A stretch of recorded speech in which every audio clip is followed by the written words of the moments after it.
We are live, getting ready to have our Sunday dinner discussion talking about are we failing the future or fighting for it? Good questions. Let me know what you're thinking down in the comments. I appreciate y'all for watching the replay if you are.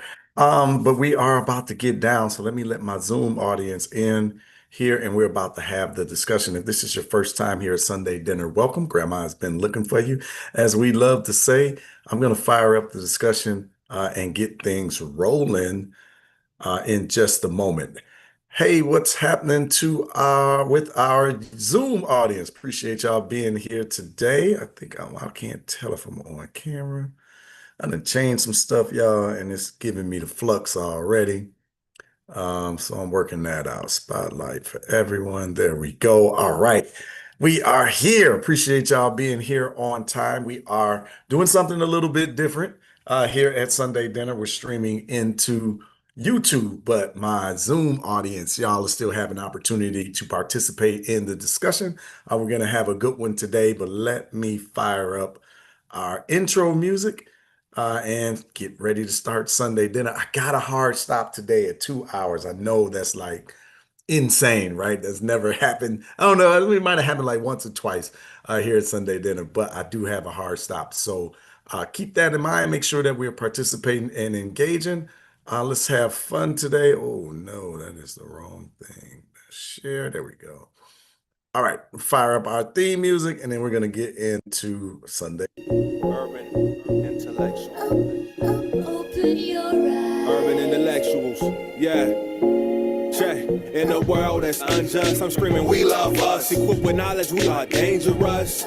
In a world that's unjust, I'm screaming, we love us. Equipped with knowledge, we are dangerous. Yo, you got the power in the palm of your hands. I mean, literally, 52 flashcards, all about black history. They focus on success and less about misery. Information is the missing piece. Are you familiar with Black Wall Street or the Haitian Revolution? How about Angela Davis or Huey Newton? Mark Dean helped create IBM. Richard Wright was a poet. Have you ever heard of him?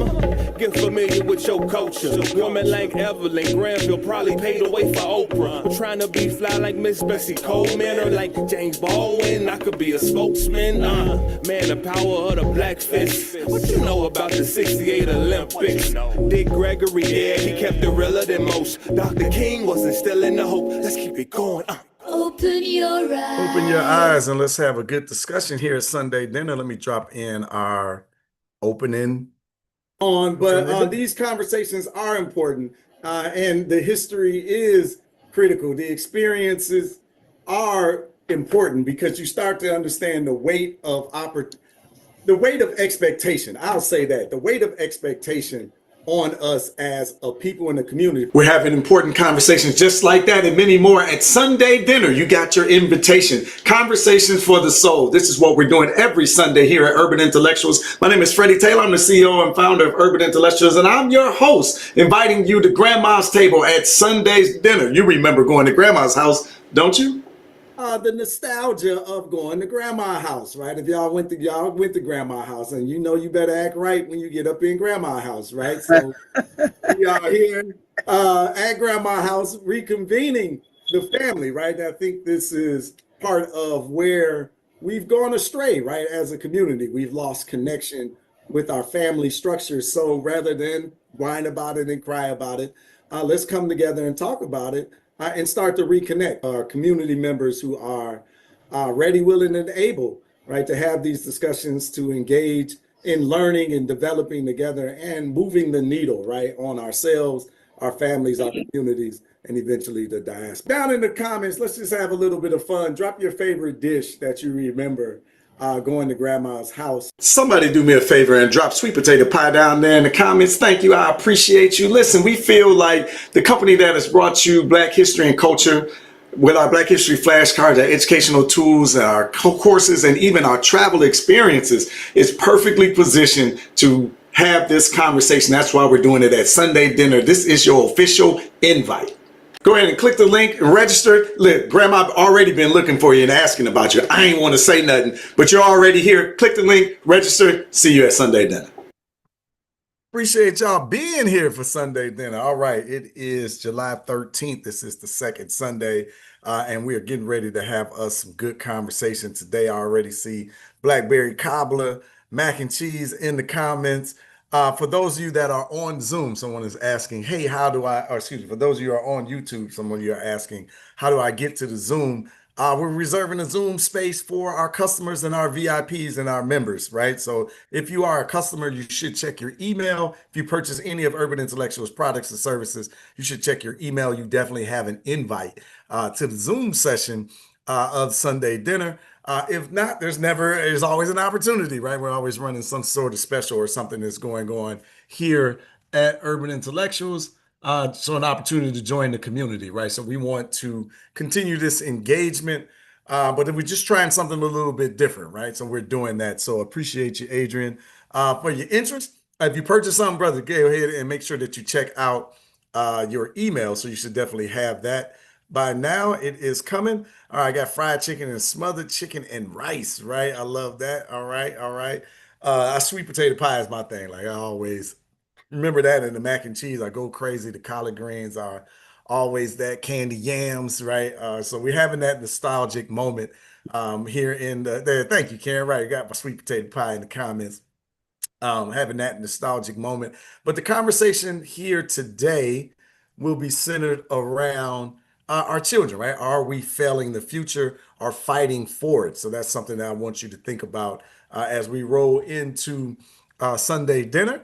If you have any questions, if you're in the Zoom audience, you can always drop your questions down in there. I'll be monitoring the chat or your comments. I'll be monitoring the chat and continue to follow up. Hey, give me a one in the comments, whether you're on Zoom or YouTube. If this is your first time to Sunday dinner, right? Are you one of the people that grandma has been looking for, right? Making sure that you show up and get this nourishing conversation for the spirit, conversation for the community and the soul. So let me know in the comments. Give me a two in the comments if you've been here before.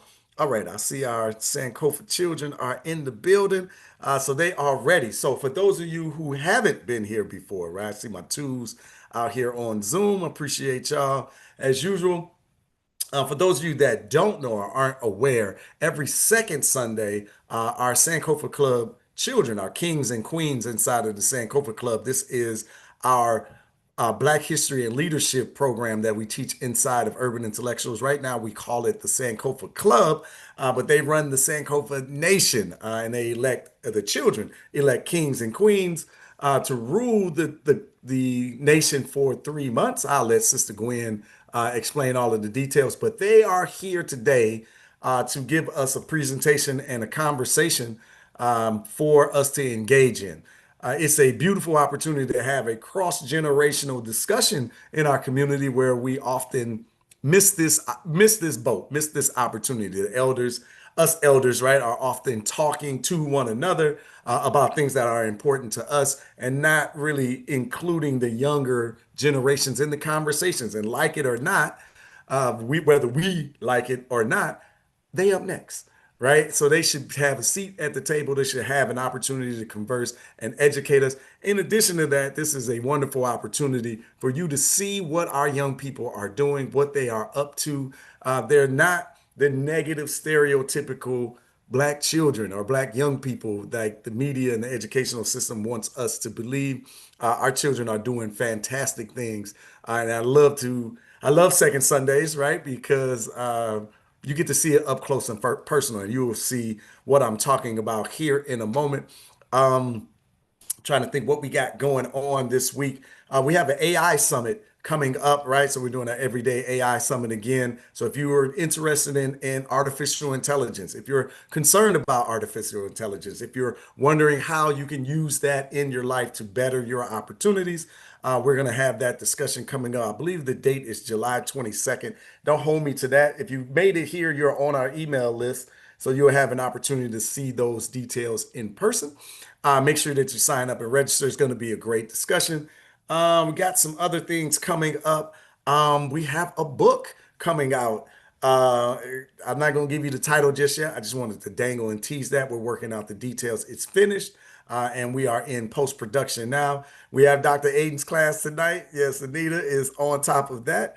The AI Summit is July 22nd if that's what you're talking about, Robin. I will gather my links over here in just a moment, and I'll make sure that I bring that up and drop that to you.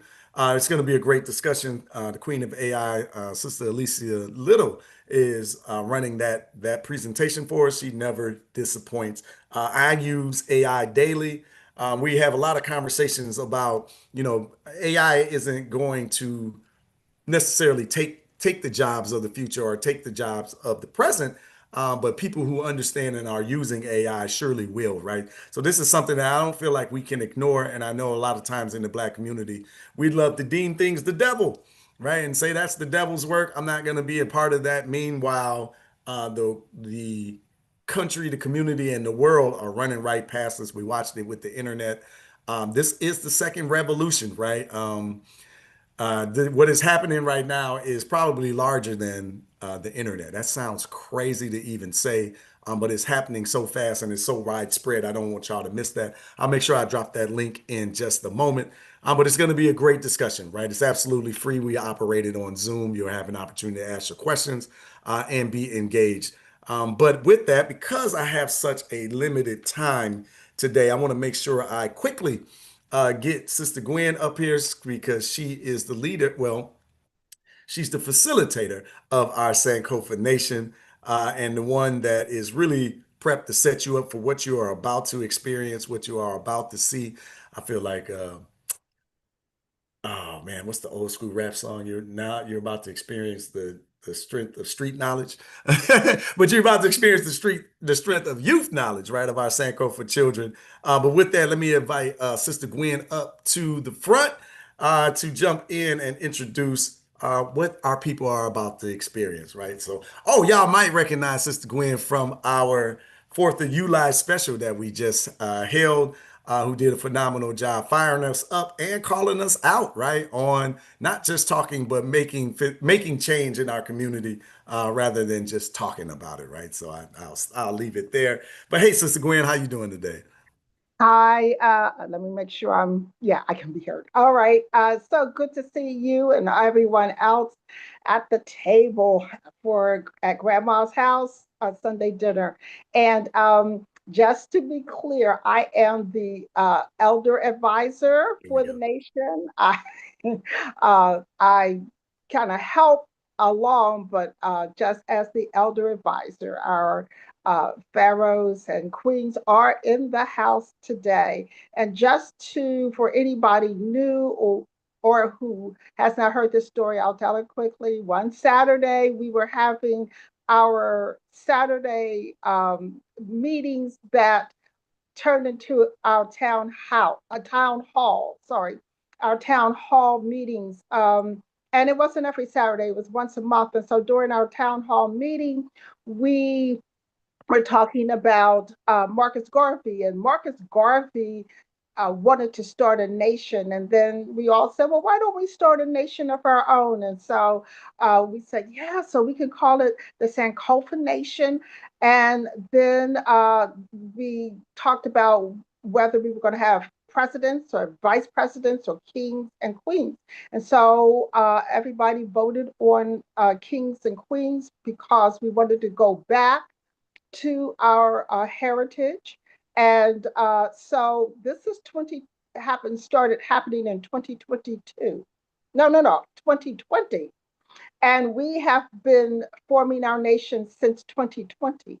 And we also so our symbol is the Sankofa symbol, which is our flag.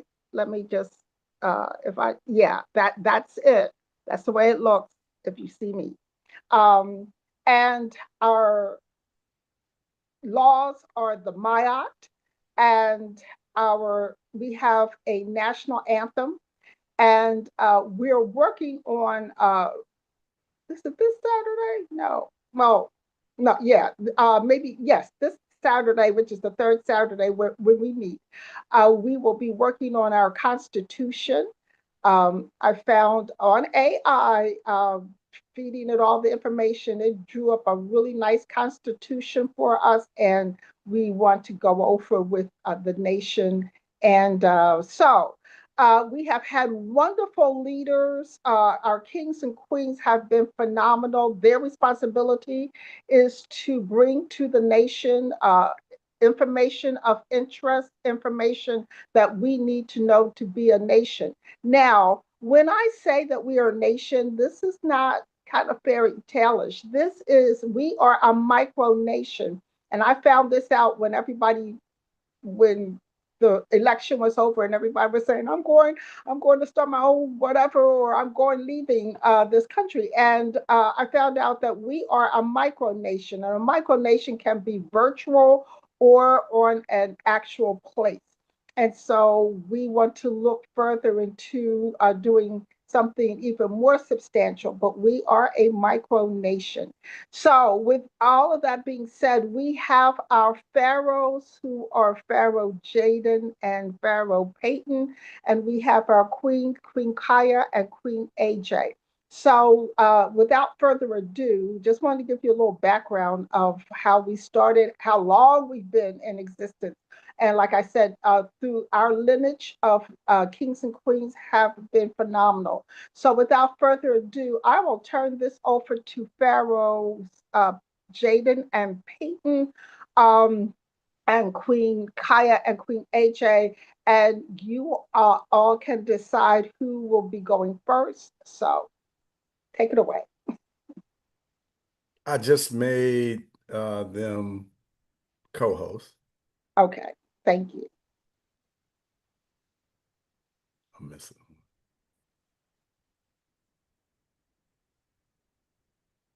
Any one of you can start. We are pharaohs Jaden and Peyton, the current leaders of the Sankofa Nation. First, we have to thank Mr. Freddie Taylor and our world changers, Missy Braun, Miss Tamiko Cohen, and Mr. Damon Tyler. And thank you, Sunday Dinner Elders, for sharing your time with us today. Would either Queen Kaya or Queen AJ like to go first?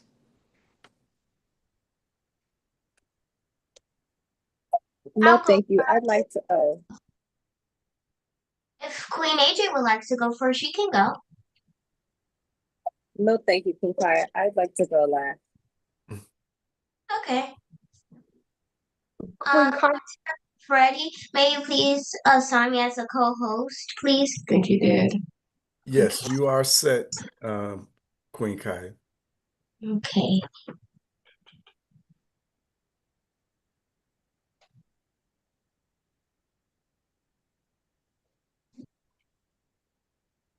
Then we're going to share.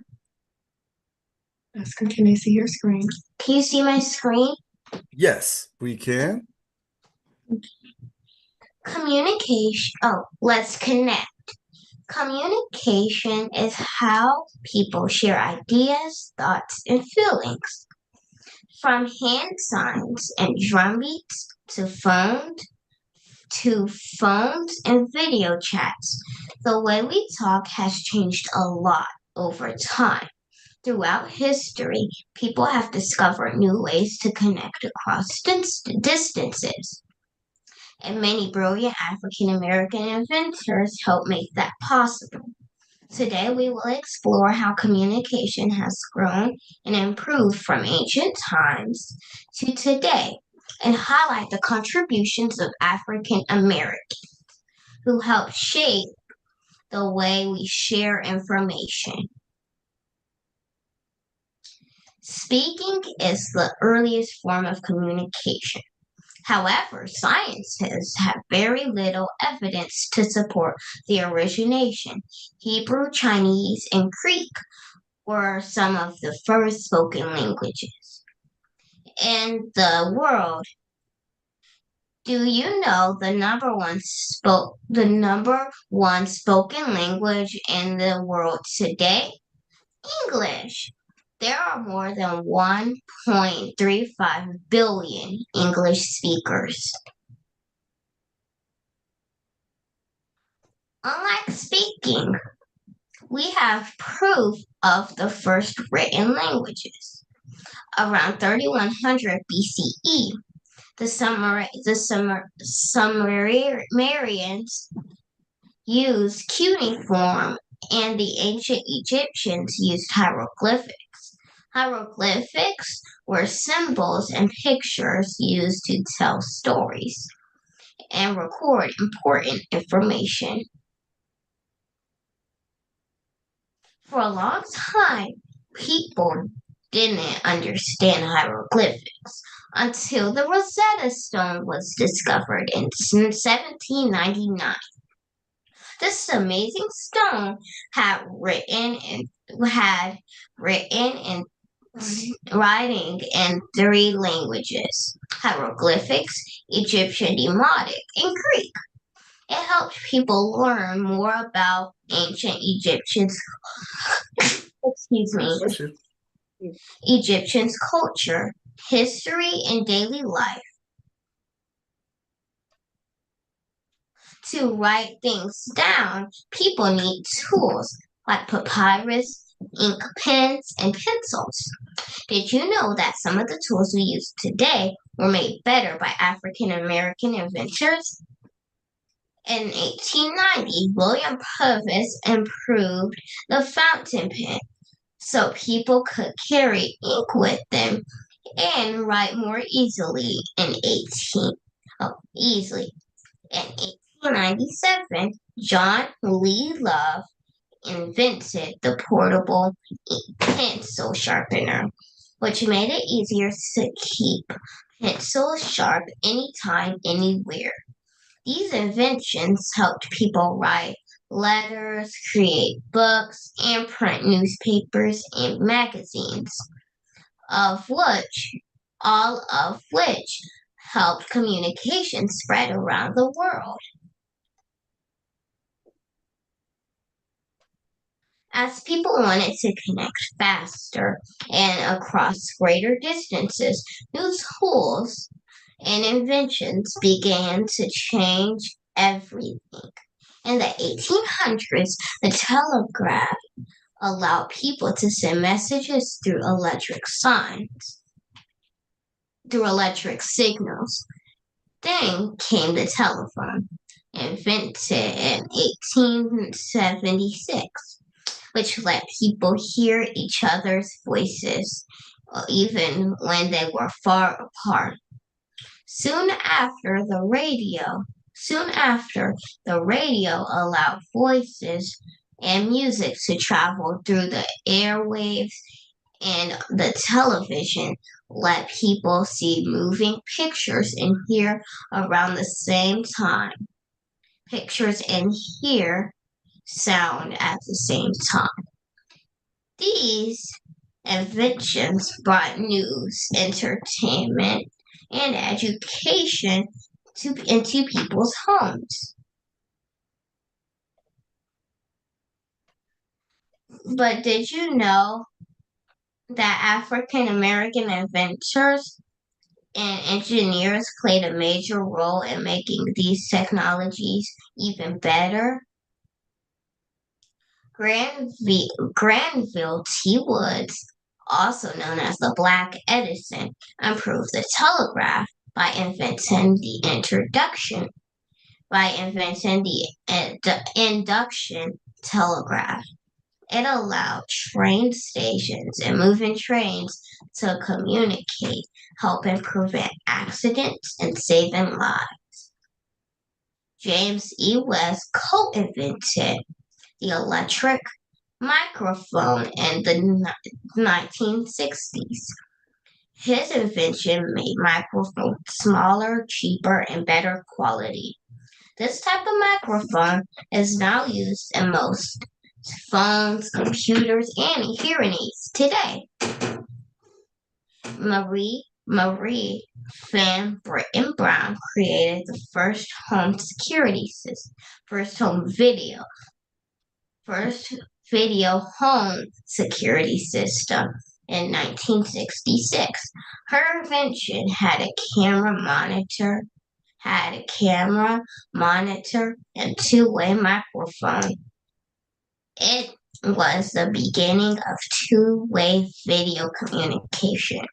something we use in today's smart doorbells and video calls. Now we live in the digital age where you can send a message in seconds from your phone, tablet, or computer. We use email, texting, video chats, and social media to connect with friends, family, and teachers, and even people across the world.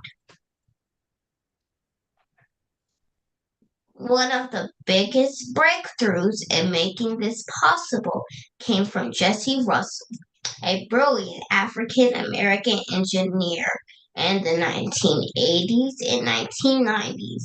He led the development of digital wireless communication, which is the reason we can use cell phone and 4G, 5G networks today. Without his work, smartphones might not exist as we know them. Fun fact, my mommy also graduated from Tennessee State University in HBCU, Historical Black College or University. Also, Dr. Shirley Ann Jackson, a physics, it did important research in the 1970s that helped develop fiber optic cables, caller ID, and call waiting. These tools are part of every phone system and internet connection. Now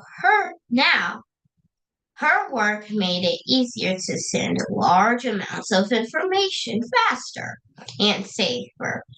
Dr. Marion Croak, another African American inventor, helped develop Voice over Internet Protocol, or VoIP. The technology that makes video calls and internet phone calls like Zoom and FaceTime possible.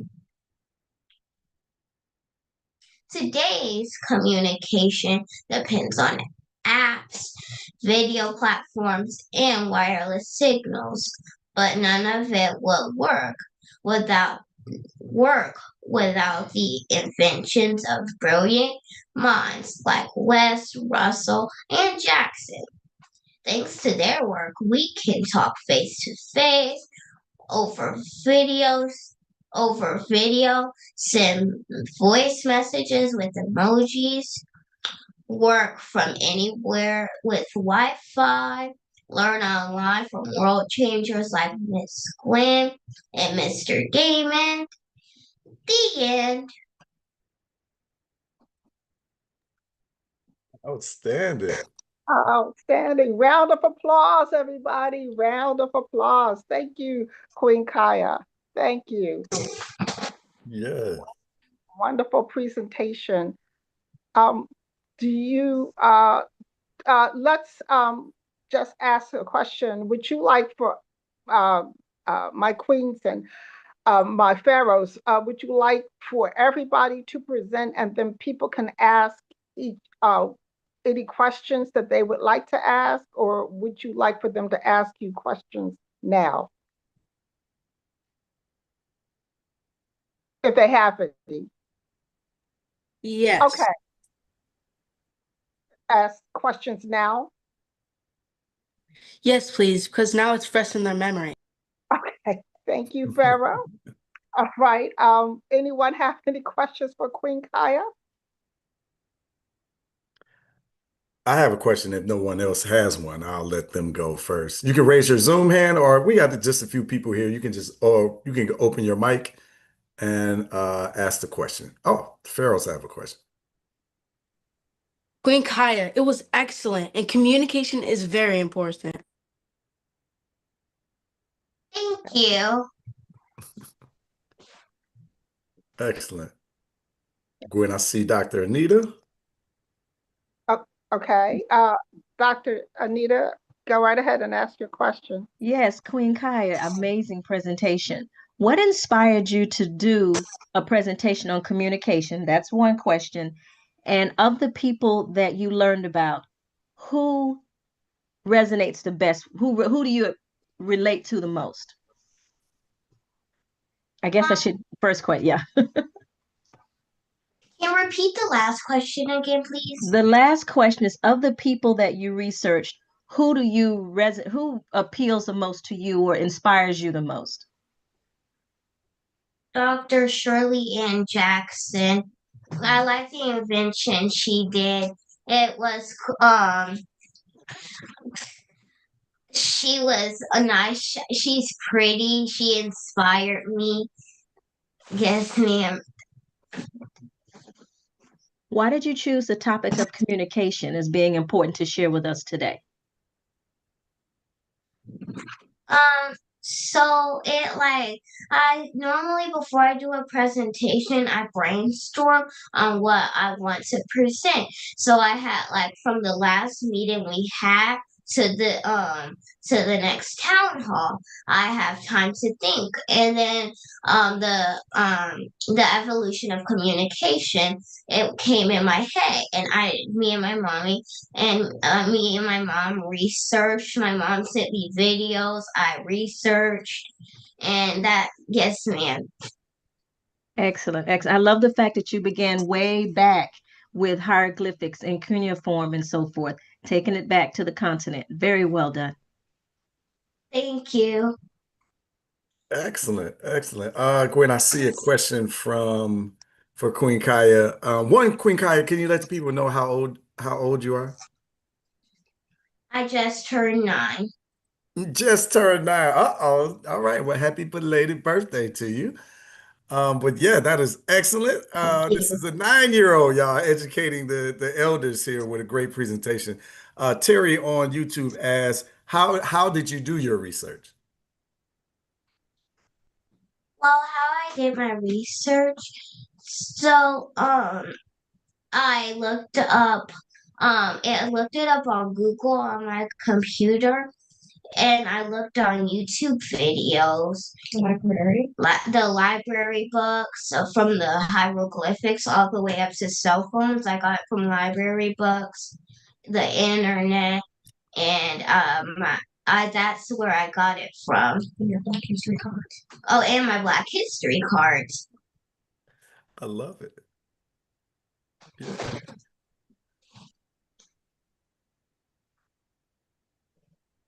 Okay. Is there another did you have I don't see any other hands. Freddie, did you have a question? Yes, I was wondering, Queen Kaya, what do you want to be when you grow up? Well, when I grow up, I want to be an actor, actress. I love it. I love it. All right. Excellent. Excellent. All right. As advisor Pharaohs, if there are not any other questions for Queen Kaya, Pharaohs, Jaden and Peyton, you can continue on. Hi, before they continue, this is Jaden and Peyton's mom. I just want to say to Queen Kaya, you did an amazing job as usual. I love that you chose communications and how another elder pointed out that you connected it to the continent. I like that you showed that we were um, developers and innovators in communication and all the things that we did to enhance that.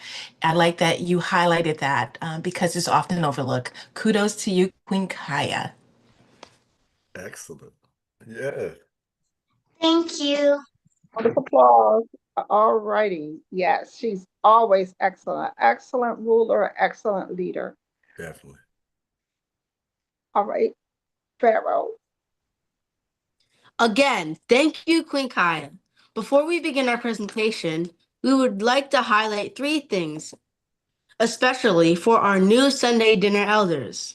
First, we always recognize our Sankofa queens, nation queens, Queen Kaya and AJ. We see you. Second, we typically provide a national address to keep you informed about our town hall events and like elections and major discussions. However, our schedule has been very hectic. However, we promise we will have that for you next Sunday dinner. Third, we would like to share our official Sankofa Nation greetings. Our first greeting is Hotep, which means peace. We also say Sawubona, a Zulu greeting that means we see you. All of my ancestors and I see you and all of your ancestors. In response to this greeting, our nation replies in one or two ways. They can say Sekona, which means I am here to be seen, and I commit to being my authentic self. Or they can respond by saying Yebo Sawubona, which means I see you seeing me. And now our presentation.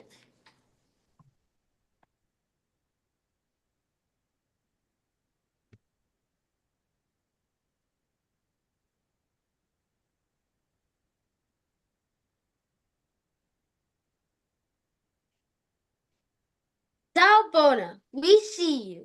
We are Pharaohs Jaden and Peyton.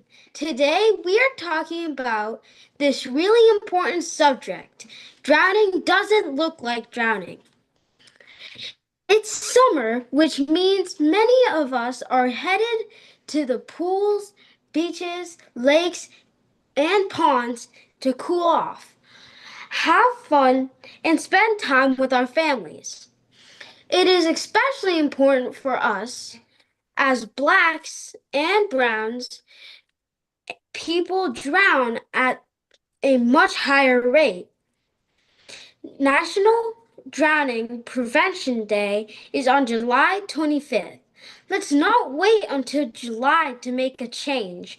Let's change the tide on the way we are most at risk for a water event emergency or sadly a fatal outcome. We will cover 4 major areas. First, why it matters. Black children and adults drown at a much higher rates than whites. Since 2019, there's been a 28% rise in drowning rates for blacks. That's not just the number. That is alarming. Next, we will talk about what is drowning. Then, we will talk about safety and visibility. Finally, we will end with a call to action to end the disparities around Black and brown people drowning. These statistics show that drowning is not an individual issue. It is a system public health crisis, especially among African Americans. In the US, Blacks make up approximately 13% of the population, but make roughly 16% of all drownings. That means that 600 of 720 of the 4,000 plus deaths per year are ours. The daily average is 12.5 drownings per day. We represent 2.5 of those. Worldwide, Native Alaskans drown the most, followed by African Americans in the US. Let's take a closer look at the numbers. We have a lot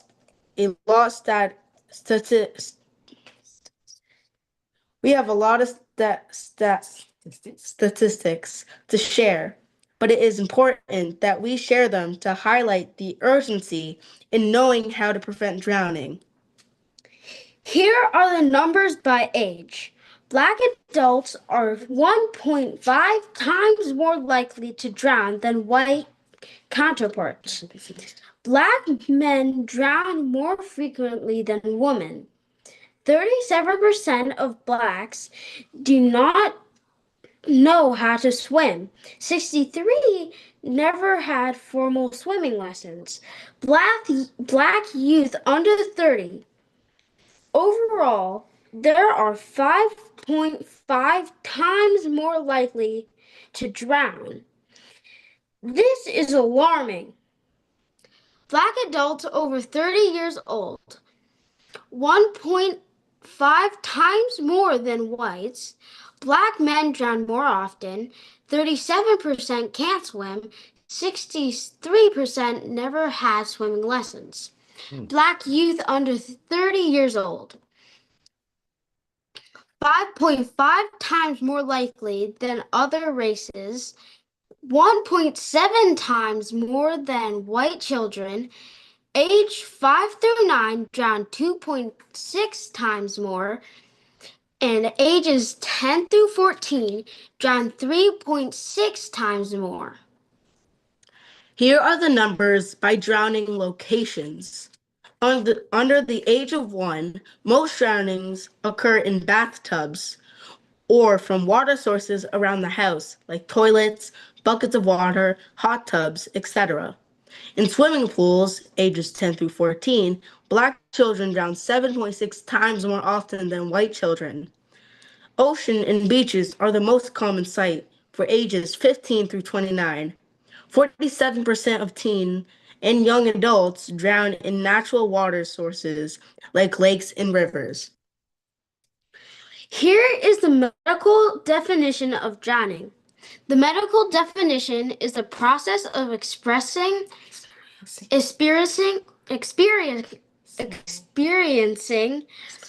respiratory impairment from submersion or immersion in a liquid medium. This impairment can lead to fatal or non-fatal outcomes. The term near drowning is no longer used. Instead, the term non-fatal drowning is preferred for cases where the respiratory impairment is stopped before death.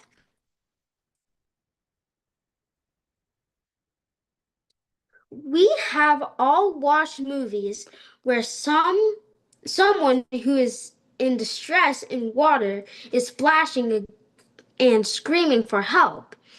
They wave their arms about their head, trying to signal someone on shore to see them or draw the attention of a lifeguard. They fail desperately and screaming for help again and again.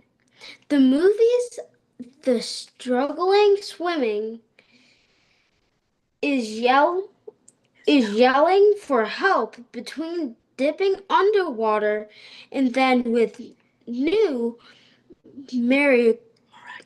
miraculous strengths that burst back to the surface for air.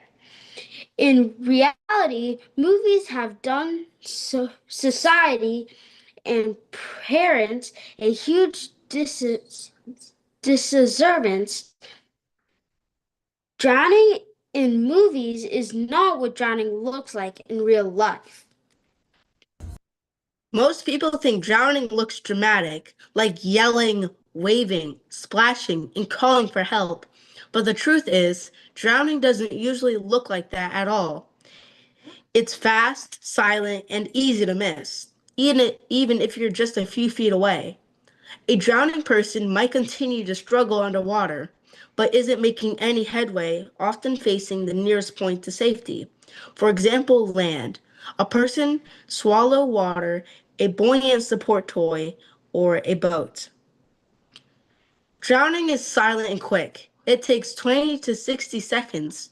88% of children drown with at least one adult present. 5 signs of drowning. Mouth is open and at water level. Arms are out to the side. Head is tilted back. Body is vertical. Person is gasping for air. Drowning people can't wave or call for help. Now let's talk about safety and visibility in the water. This graphic shows how the color of your bathing suit makes a huge difference.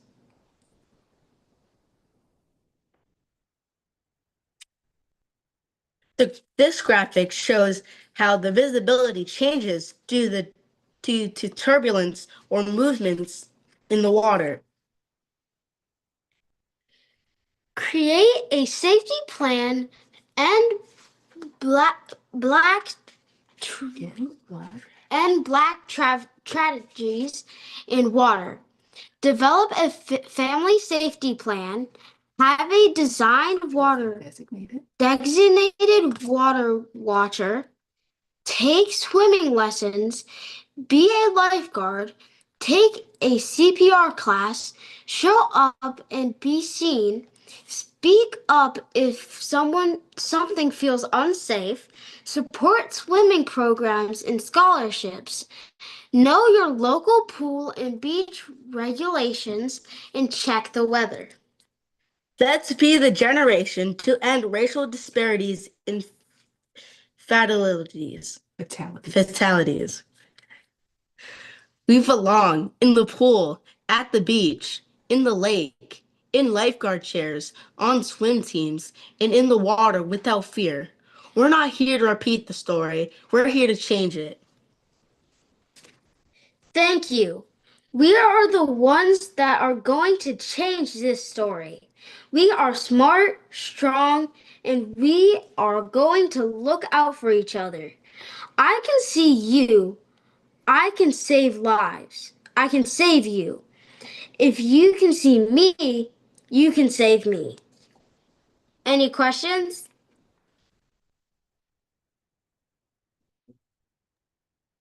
Excellent presentation. Wow. Wow. That is, I mean, the statistic itself was like, wow, eye-opening. Well, we know a lot of Black people drown, but anyway, let's get to a lot of hands up. So we'll start with Mother Let, and then Queen Kaya, then Mother Anita, and then Freddie Taylor. Hi, guys. As usual, an amazing job. I love the way that you support each other during your presentation, as well as I enjoyed how you supported Queen Kaya Thank you. and acknowledged Queen AJ. So that's a very respectful and honorable and cultural thing to do. So thank you for that. Thank you. Sure. The other thing that I wanted to say is this is very timely. I have two grandchildren, 10 and 14, who just got a pool and don't know how to swim. And I've been trying to express to my daughter and son-in-law how important it is that they learn and use the fact that they have a pool and can't get it in until they learn how to swim as an incentive. Because that's a phone call that nobody wants to make or have. So I'm definitely going to share this information with them tonight. And prayerfully, they can go ahead and take the proper steps to keep my grandson safe. So thank you very much. You're welcome. Thank you, Mother Let. Queen Kaya? I just wanted to say that the Pharaohs did an amazing job on their presentation. Great job. Thank you. Thank you. Mother Anita and Mother Lewis, you know, now you hear us, let me just explain something. You hear us calling people mother. That's because they have come on the Sankofa Club, and when they're in class with the Sankofa Club with the children, we call people mother, the elders. So that's why you're hearing me use it now, because they're here and that's what we say. So, Mother Lewis, go right ahead. Right. I wanted to say the same that Mother Let and Queen Kaya said. Amazing presentation and quite timely topic. Now I'm going to ask you now, do you two gentlemen know how to swim? Yes. When did you learn? How did you learn? We are a swim club. We just hopped in the water and we didn't know how to swim at our first swim team practice, but we figured it out pretty quickly and we learned. Are you able to encourage your friends and family to do that as well? Advocate for swim lessons with them? Yes. Excellent, excellent. By word of mouth, let's keep it spreading. Very wonderful job, gentlemen. Wonderful job. I just want to expand on that if I can. I'm their mom. We were on a waiting list to get to a swimming pool. 5 years we waited. So this has been a topic that's been urgent. And so last year is when they really learned to swim, at least to the point where I didn't have to stand on the side of any body of water holding my chest. So they've done amazing, but it's been a priority. And we finally got in last year. So last year they started swimming. Let me ask you a question. Why such a long wait, if you don't mind me asking? Is there limited resources in the area or what's going on? Um, where we're located, there are limited resources, and most of them are clubs, and so they limit the membership, and that's just how long it took. Okay, okay. So no neighborhood pools or YMCA's and things like that? Um, there are, but they fill up so quickly. We're in New England, so there's probably less pools in other areas, and they just fill up so quickly. Okay, thank you. You're welcome.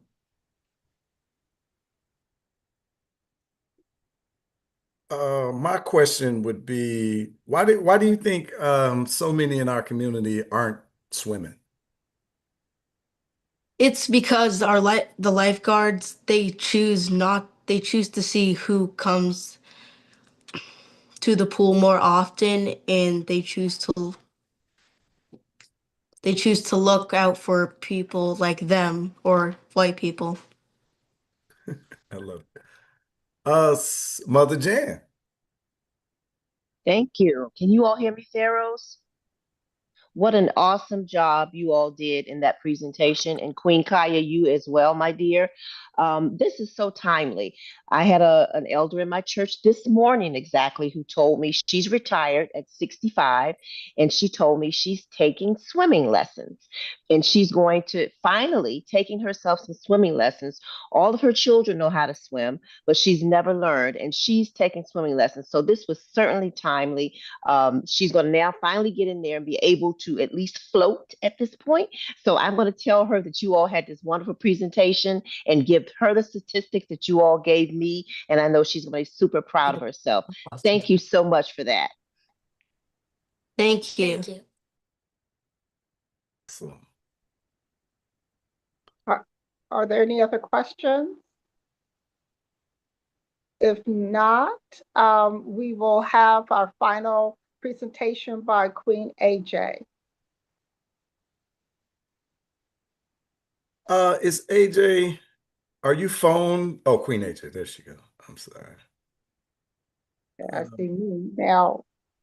All right, I just made her a co-host. Co-host, okay. And let's see. You want to spotlight her? She has Queen. Do you see her? She Yeah, I has. see it. She has to come on camera to spotlight, or I can't. Queen AJ, can you come on camera?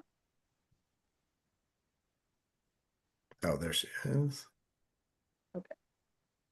Bam, there we go. Okay. Thank you.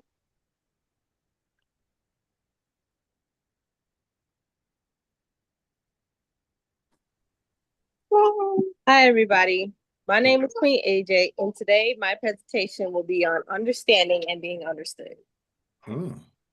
So, as a people, the main thing that most people can say is that we struggle with feeling understood. For example, let's say you really want to write a book and you talk to a friend about it. Your friend's response is, "You want to write a book?" But nobody our age is doing that. And if the friend group finds out, everybody's going to think you're lame.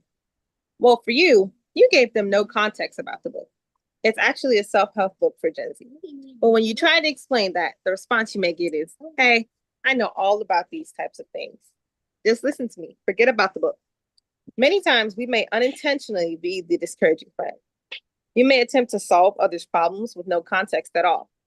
Sometimes when giving advice to the other person, it may feel like judgment. That can sometimes be taken badly by the other person, and you may have to ask, did I attempt to understand them first? If you had an idea to write a book and you were told that it's not interesting, that is putting your feelings or thoughts on them when they just asked you to listen. I'm going to tell you 5 core listening skills. They are spacing out, pretend listening, selective listening, word listening, and self-centered listening. Spacing out listening is when someone is talking to you and you are hearing them, but you are not listening. Pretend listening is common and it's usually purposeful. We may be hearing or responding, yeah, but we aren't processing anything that's coming out. Selective listening is listening for parts that interest you. For instance, if you're talking with your parents about going out more and they mention a gym, you may say, yeah, the gym, that's somewhere I want to go. But you haven't heard them mention the park or the pool before that. Word listening is hearing and listening to the words and possibly understanding them, but body language or the feelings presented by using particular words isn't paid attention to. For example, if you tell a friend, I want to run a marathon with a friend, and they respond, yeah, running a marathon with a friend sounds awesome.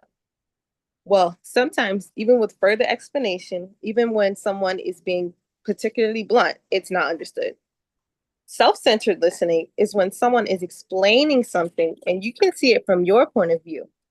For example, if someone's telling you how annoying their day was and you say, oh, your day was annoying, you'll never guess what happened to me today. You aren't listening to them. You are in fact hearing and responding. So these are things that we shouldn't do if we're trying to get a better understanding at being understood. Now, when it comes to listening properly, you not only listen to words, but also to body language and tone. Now, when it comes to tone, Black people many times experience tone policing. Unfortunately, for Black women and girls, they struggle with this more. What tone policing is being quote unquote policed, meaning heavily monitored and rectified because of your tone. This is because of the negative stereotype that Black people are more aggressive or extra. So the way that we may choose to express ourselves, whether that's with words, body language, or particular tone, is looked at wrongly. This is harmful in many situations, even if not with police. This can cause us to lose many opportunities. For an example of tone, I'm going to use this sentence. I told you I didn't like chocolate ice cream. I told you I didn't like chocolate ice cream. I told you I didn't like chocolate ice cream. I told you I didn't like chocolate ice cream. Notice how each emphasized words change the way that the sentence comes across. So when listening, pay attention to it all so that you may understand more than just their words. Then try to put yourselves in their shoes. If you're telling someone how bad your day was, you wouldn't want someone to interrupt and talk about theirs. You can also practice mirroring. And mirrors can't talk back to you, technically, but it reflects. So when someone is telling something to you and you listen, you should take in what is being told and reflect. Now, when it comes to being understood, the most important thing is to speak up. When it comes to being spoke to about something that you may disagree with, or that you don't like, or that you want to add something onto, just speak up. Like the example for earlier, you may prefer to go to the gym when you go out, but if you listen and hear the perspective of your parents and add on, that could change the possible outcome. Maybe you won't be allowed to just go to the gym, but also the park. Finally, like I mentioned before, with tone, body language, and all of the words that you decide to use, those are going to change the responses and level of understanding that you are going to receive. Remembering this and putting this into practice and perspective with others will help you for as long as it is incorporated. Thanks for listening. Excellent.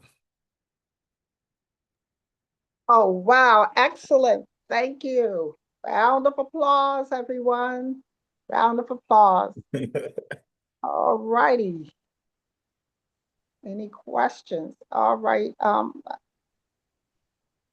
I see clapping hands from Queen Kaya and Queen AJ. Any questions? I saw Queen AJ had a question. Oh, Queen AJ. Oh, I'm sorry, Queen Kaya. Sorry. Okay, Queen Kaya, go right ahead. See if they can see you. They can see. Can you guys see my screen? Oh yes. Queen AJ. Yes. Uh-huh. Okay. Okay. Oh. Queen Kaya, you're muted. I just wanted to say that Queen AJ did a great job. Thank you, Queen Kaya. You did an amazing job too.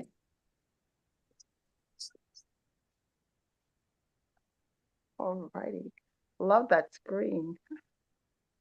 All right. Oh, there's several hands. All right, Mother Let, then Mother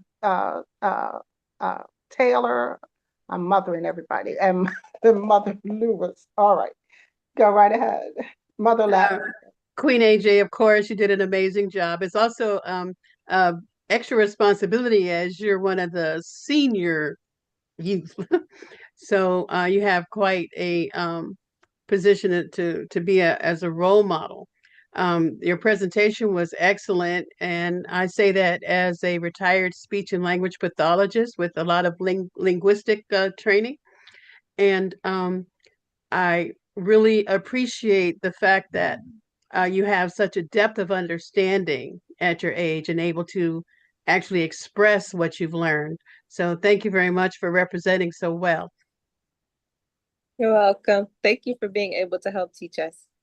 Oh, you're welcome, sweetheart. All right. Thank you. Yes. And thank you. Mother Let, I think that's the first time we've heard that before. So it's good to know after these 5 years. Okay. Thank you for sharing that. Thank you. Mother Taylor, go right ahead. Yes, Queen AJ, I want to tell you, you did an amazing, amazing presentation on communication. All of your information was packed with things that we can definitely use out here in the world. I thank you so much. You've given us so many nuggets that we probably would have had to pay for something, all the information that you've given us. Thank you for your effort and thank you so much for your time. I appreciate you. You're welcome. Thank you for giving me the space to present. Beautiful. You're welcome. All right, thank you. All right, Pharaohs, Peyton, and Jaden. Queen AJ, you did an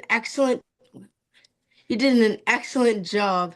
And I like the topic of communication because that is what we're here to do. And before I stop, my mother would like to say something. Hi, Queen AJ. You are wearing your crown. As always, you do an amazing job. And I love this topic that you and Queen Kaya chose around communication and language. I think it's something that girls do particularly well at an early age. And I usually tell my kids language is a social contract.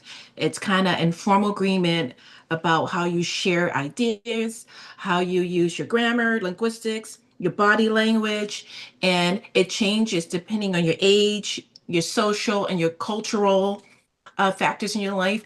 And you really covered all of that. And you did it so well. So thank you. And I also want to tell you, Jaden recognized the quote you use from the book, The 7 Effective Habits of Teenagers. So he really lit up about that. He didn't say it, but he saw that. So thank you so much. We appreciated that. You're welcome. That's actually where I did my main study from. Actually, that's a book that I have. I really like that book. I'm still working through it. The 7 Habits. It's definitely a process of learning and, like I said, incorporating it into your life. So that's very important. Thanks for your words. I'm trying to do a good job. Peyton and Jade, you guys did an amazing job on your presentation. That was also a very important topic. With Black people and the swimming and all of that because of how we are responded to in just some of those spaces, the way we are, like I said, with our tone policing and things like that, even in those spaces where we are looked at as aggressive or extra, and that's just the way that we present ourselves and do things, it affects how we are responded to. So I love that you guys brung that up. So thank you. Thank you, Queen AJ. Thank you. All right, and Mother Lewis, go right ahead. Queen AJ, I love how you articulated your awesomeness. I too am a fan of the 7 Habits of Highly Effective People. So I resonated with your quote right from the beginning. And you're doing an amazing job. You're an amazing young woman. Continue to articulate your awesomeness and encourage those around you to do the same because you guys are the future of our society. And when I'm looking and listening, the future is bright. So I appreciate it very much being here and hearing and seeing what all of your presentations have been. Amazing job to all of you. Very good. Thank you.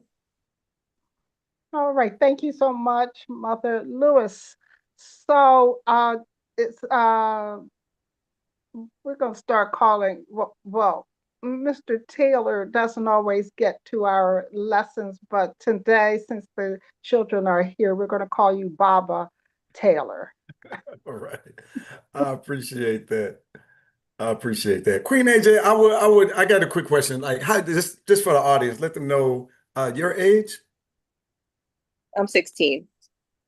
All right, yeah, that's why she's the elder statesman, right? I love it. I love it. But great presentation. I'm wondering, like, what do you want to? Are you what's next for you after high school, right? Like, I'm looking beyond that. Oh Lord. Okay. Yeah, yeah.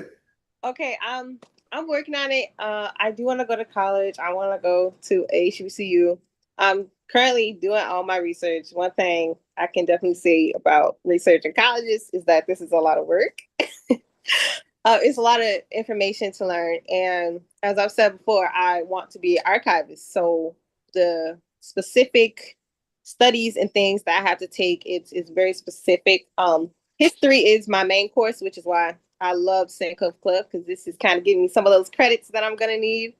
I love history as a subject in itself. There are other things that I can study like art history, and the main thing is library sciences. But many colleges that I'm looking at don't quite offer that. So I think that Sankofa Club for me is a real big part of that with giving me those early credits. Right now, I'm working, I'm doing my school stuff. I think that with Sankofa Club on how we space ourselves kind of, and you guys always give us information that we can go back on and look at and go do our own research at. I think that definitely puts me in a space where I'm always open to go get more schooling and do things like that. So for what's next for me, I'm gonna take my time with it. I'm gonna continue to do my research. I don't care how old I get, as long as I can contend the Sankofa Club, I'm gonna do it. That's for sure. I really enjoy this space. I can definitely say that just everybody here, all my teachers, I love y'all. You guys definitely give space for everybody, no matter what age group that we are in. And I definitely think that that's something to really appreciate, because you don't get that in all spaces, especially not Black children. So that's a big thing for me. But right now, yeah, I'm gonna take it slow, do my research, and just appreciate where I am now. That's what I'm gonna do. Well, you are definitely always welcome, and maybe you can come back as an instructor or at least a mentor for our young people as well, because you're definitely one of the role models that we have. There was a question from YouTube for you, sister. How did you learn to listen to others? It was a question Sister Terry had. You know what? I'll be completely honest. I'm still learning. Great answer. That was something that I kind of wanted to just bring on separately, is that, like, I think with all the presentations that I've given, I just like to mention that I am still a teenager. So everything that I'm telling you guys is still a learning process for me. I'm learning, like my presentation, to understand so that I can teach being understood. I think it's a long process when you're unlearning habits and you're having to learn new habits, and then keeping up with it and incorporating it, and then just, dealing with other things. But it's definitely important for me to try. Like I'm trying. But yeah, no matter what information I bring to you guys, everybody still has space to grow. So I'm learning about it so that I can take the steps to get better at it with whatever I'm studying. Great answer. Great answer. Right. Yes, that's excellent. One of the things I would just like to remind you about, Queen AJ, is we did a whole series on HBCUs about, I guess that was 2023. So it was back a few classes, but if you go and look at that, the list of classes, we have the all the many of the Black HBCUs, because when they said that they were not going to do the things that would allow more African Americans into the other schools, I said, let us study about the HBCUs. And a lot of you were saying where you were going to go. Pardon me. I think not Dillard. Oh, it begins with B. What is the school that's near you, Motherlet? Bowie State University. Bowie, yes.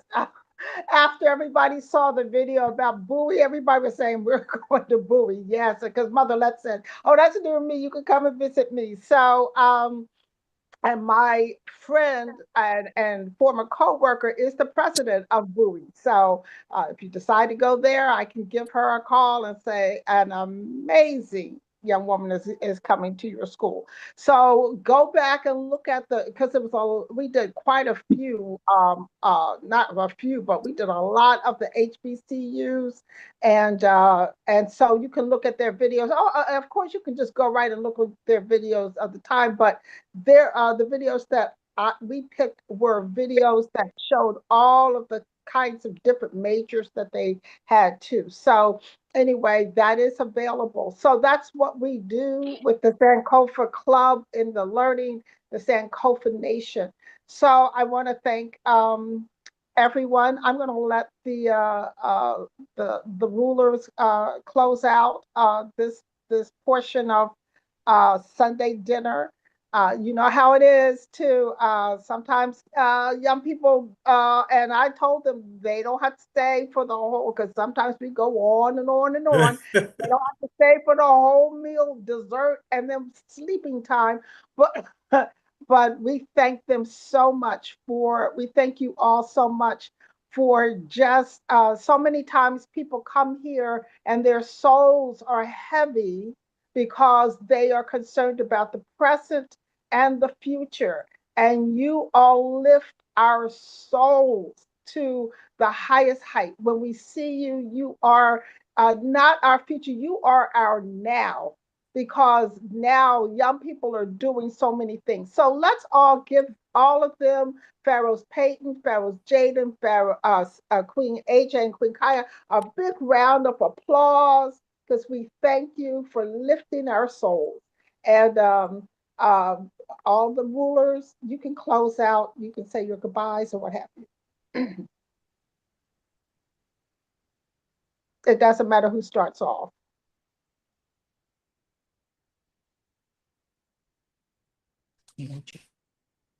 Thank you, honored elders. Would you, Queen AJ or Queen Kai, like to close this out?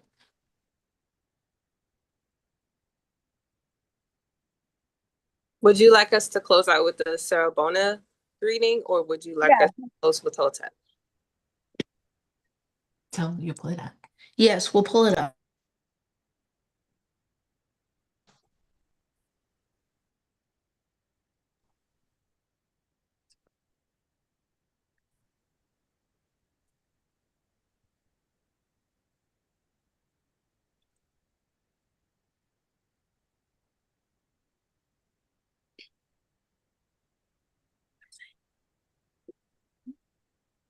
The greeting is Sawabona, meaning we see you.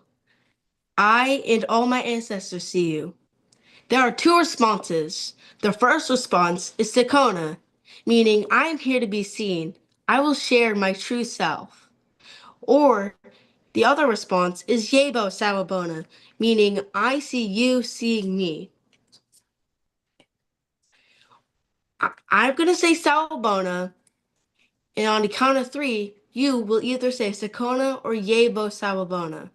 Sawubona. 1, 2, 3. Yebo Yay, sawubona. Hola, Dakota. Dakota. All righty. Thank you. Thank you so much. All right. Thank you all. Thank you, everybody. Another round of applause. And Mr. Freddie, you're back to Mr. Freddie. Uh, yes. it's yours. Excellent, excellent. Hey, well, thank you to our pharaohs. Thank you to our queens that showed up here today. Thank you to uh, our elder, Sister Gwen, Mother Gwen, right, for facilitating the discussion here today. And I love it because hopefully, right, you were inspired by the future, right? That's literally the conversations coming from you from the future, right? These are our leaders, and hopefully, I see someone um, on YouTube say my applause, my soul is lifted. Right, they're giving y'all the applauses. Very encouraging, sis. Sister Veronica, Dr. Anita said it gives me hope that the children are being exposed and experience and learning their history and articulating their awesomeness. Right, that's definitely the tone that we were hoping to share. Right, there's so much negativity about our young people being put out in the world. And the fact of the matter is, there is some, right? But it's not all of us, right? It's always portrayed as if our young people, yeah, y'all know how your cousins are. Y'all know how your brothers and sisters are, right? Especially when it comes to the next generation, as if we didn't have any missteps, right? Somehow we gained some gray hair and we're perfect now, right? But the young people are putting in great work. They're just not being spotlit and shown doing this type of work. So that's why I love and appreciate what Sister Gwen and Damon Tyler is doing inside of the Sankofa Club, right? Our Black History and Leadership Club for Children. As you saw a little bit of that today, I love that we had our elder statesman on, right? Queen AJ is doing a great job, and hopefully she will come back, right, and teach inside of the club or mentor inside of the club. We can whatever it looks like.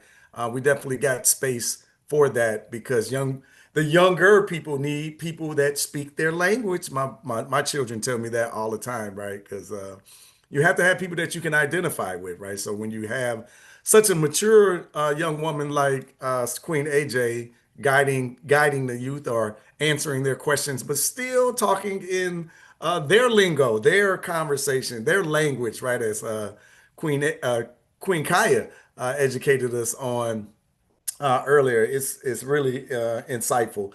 All right, so I want to open up and kind of pivot the discussion, not even pivot the discussion. This is what we are really here because we're wondering, right? Are we failing the future or fighting for it, right? Hopefully, all of our seniors, all of our adults here are fighting for the future, but not failing it. So I have a couple of questions. I mentioned earlier, I do have a hard stop, right? So we're going to close at 5 p.m. today, which is rare, right? If you're new to Sunday dinner, don't get used to that, right? We typically go a bit longer because the conversation really heats up and engages. But I want to bring you into the discussion. I want you to have an opportunity to express yourself for what you just saw and heard about the future. And specifically, my question, at least my first question is, after hearing the Sankofa children, what gave you hope and what gives you concern, right? So that is the floating question right now. I don't know who wants to start in Zoom. You can raise your Zoom hand. On YouTube, you can drop your comments, but I want to encourage you to join the discussion, right? Imagine we are sitting around that table, right? Enjoying our peach cobbler maybe at the moment. We definitely had the main course meal, right? The meal was presented by our pharaohs and our queens, and they did an amazing job. I always try to think back to what I was doing at their age, right? And let me tell you what I wasn't doing. I was not presenting to my peers and I was not presenting to the elders for sure. So hats off to them. Hats off to their parents, right, for being engaged and leaning in. And I meant to ask you to say this, Gwen, but I'll drop it in here. We want you to know that all of the presentations are selected by the pharaohs and by the queens. Like this is not Gwen saying, hey, this month you present on this. This is literally from their heart, from their expressions that they want to share, right? So we are literally being guided by the youth, and y'all saw the level of depth of information. And I got to say this for the questioners, people that's dropping the questions. I love that y'all don't talk down to them, right? Y'all be asking some tough questions, right? Right? I'm like, whoa, that's a good question, right? But they handle the questions, they're thoughtful, they pause, they reflect, and they just give it to you as they see it. I love that. And I think that we need to not only do this in this space, but in the spaces in your homes, the children that you impact, in your classrooms, with your grands, right? So, like, let's not talk down to the children. They are highly intelligent. And Mama Sharon, the Pharaoh's mother, says, "Speak to the king and queen and your child, and they will appear." Right. So we love that. So that's always a good reminder for us, right? Don't do that baby talk, right? They are capable individuals. So I'll say, let me bring Dr. Anita in. I'll repeat the question because Dr. Anita, I get long-winded. After hearing the Sankofa children, what gave you hope and what gave you concern? So two-part question. Okay. First of all, just like what you said about asking them the questions, children will meet whatever expectations you set for them. So when I ask questions, I ask them at that higher level because that's the level at which I want an answer from them. And so I do respect and understand that. What gives me hope is that these children are being exposed to and are experiencing learning their history and their greatness and being able to articulate their awesomeness. I know I put it in the chat, but I did want to say that. Um, that and you mentioned something about at your age, what were you doing at your age?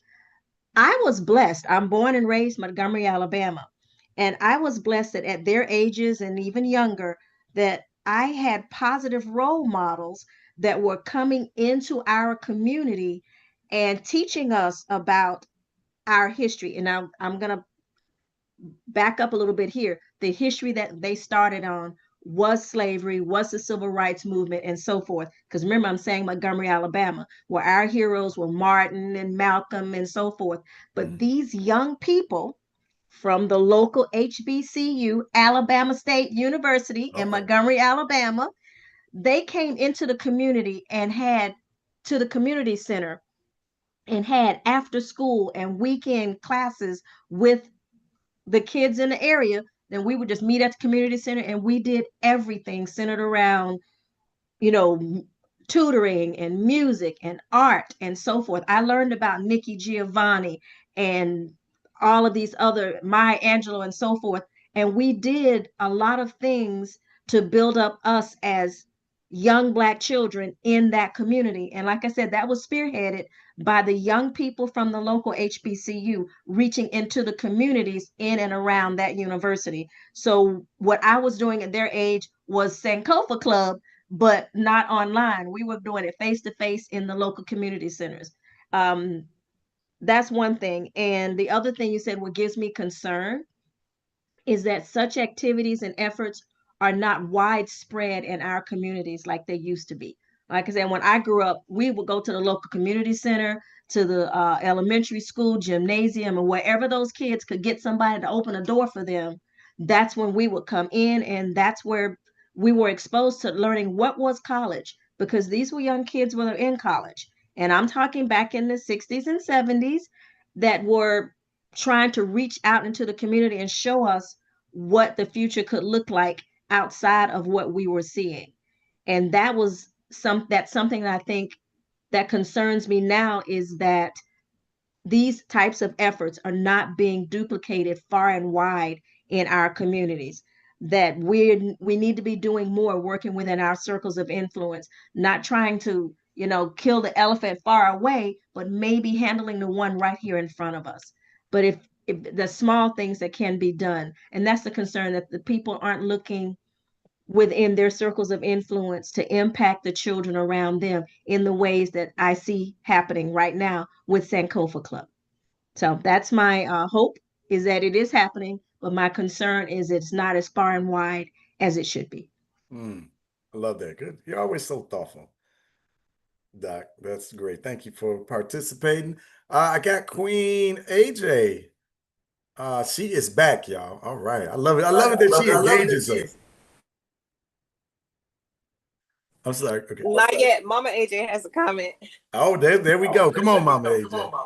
All right, Dr. Anita, I totally agree with you. So as Queen AJ spoke earlier, talking about her journey with finding the college thing, we found ourselves waiting for the HBCUs to come to specific college fairs or events. And that can be a bit difficult. Luckily, we have a support system. So her godmother was able to take her to an event that so happened to fall on a weekend. And I'm like, oh my goodness, I cannot go, but I know these HBCUs are going to be there. And she has to get there by any means. Mm-hmm. So we got her there. The other thing with the HBCU, sometimes being able to travel to each one of them, we have those events, but you really have to dig and search to be able to do those things. So like you said, those people coming into the community truly makes a difference for some of those students who may be less fortunate and can't make it until it's time to go. You know, when the college says, all right, move-in day, like they're forcing a lot of the freshmen to do on these campuses nowadays, you have to be on campus for your freshman year and such. So it is exactly what's needed, and it's definitely missing in our communities or, you know, nearby communities, just as it is for the swim lessons, as one of the mothers spoke on earlier. It's not necessarily a lack of resources, it's just the availability. And for those of us who are like me, I'm looking for the Black coach. And in order to find that swim coach, you know, you're going to have to go to a more urban neighborhood more than likely. Right. And what you're saying about her not getting exposure to the local to any HBCUs, I'm finding that when my children were graduating from high school, when they were having the college fairs, the HBCUs weren't there. And I'm like, excuse me, we have at least 3 in or around this area that exactly. Somebody who graduated from there could have taken a day off of work and showed up at that high school to tell those kids about their alma mater. You're swinging all these other things out there. Be swinging your school. I mean, I wasn't blessed to be able to go to an HBCU, and I absolutely hate that. But I couldn't afford it, so the PWI is the one that gave me the money. Mm-hmm. So exactly, absolutely hate that. Yes, same here. And I totally agree with you. And then the other thing that I push for youth when I see them, if you are in a situation like I was, where I got to be with I'm at a PWI. That's why I got my scholarship. So that's where I'm going. I told them, I said, if the last thing you do is to pick one that has a Black Studies Center or students, at least you can minor in your Black Studies and have that center to go to. Because for me, if I didn't have that Black Studies Center on campus, I 9 times out of 10 wouldn't have made it through. I couldn't stand being in the building amongst them all day, every day. And depending on your area of study, you don't have time to go all over campus because you're stuck on one side of campus once you're in your major. So exactly. It's very important to have at least that resource there, because we know all of us don't have those opportunities, and we see what the DEI problems is starting. Exactly. You got to find your Black student union. You have to find your Black student engineers. You have to find those organizations of people that represent you and your interest to make that PWI shrink down to what meets your needs as an African American on that humongous campus. Yeah, good discussion there. Anybody else want to dive in and join them on that conversation? You're definitely welcome. They're shouting out on YouTube. They're shouting out the parents that are committed to fighting for the future. I feel that talk around the HBCUs, right? One being expensive. I don't think I really realized how expensive they are. But they are expensive. But they don't get the funding that the PWIs get. Right, especially like a state school, because you go to the They state don't get the school. grants, the fellowships, the things like that. Yeah. Yeah, so it kind of creates that there. They're, they're being stolen. They're owed the money. They're due the money, but it's not being Correct. allocated properly. Correct. This kind of stumbles into my next question, right? Are our children are our current systems, homeschool and community, designed to prepare Black children to lead? What do y'all think about that? I'm dropping, excuse me, the words to that question in there. So, are our current systems designed to prepare Black children to lead? And then I'd love to circle back to, what we about to do about it, of course. So I think I know the answer, but what do y'all think about this portion of the conversation, right?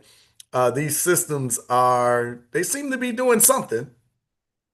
I don't know about building future leaders, right? Like where can we get that type? That's why you see me sliding this language into the Sankofa Nation, Sister Gwen. I think we are going to switch the title to Sankofa Nation, but Black History and Leadership Club, because that's really what is happening inside of the club, right? These children are being prepped on not just history but critical thinking.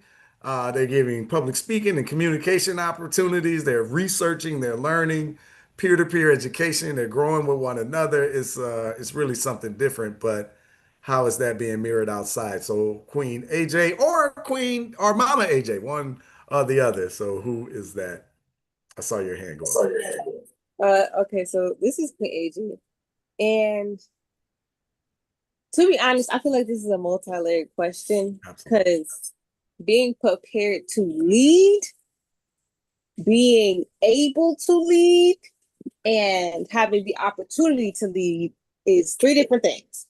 So when you guys are saying being prepared to lead, it depends on how the children are being taught. Like you said, in the Sankofa Club, we're being given a space to learn, research, and we're learning not only about the past, but the present.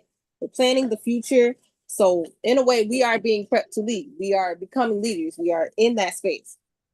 But for other children, and it might just be in the school space, but the way that we are treated, like you were saying earlier, being talked down to, that is not preparing. That's not helping us being prepared to lead. Because if you're talking down to somebody, we gonna end up like the man sitting in the office where he don't understand that he got to have a translator sitting right there to talk everything out to him.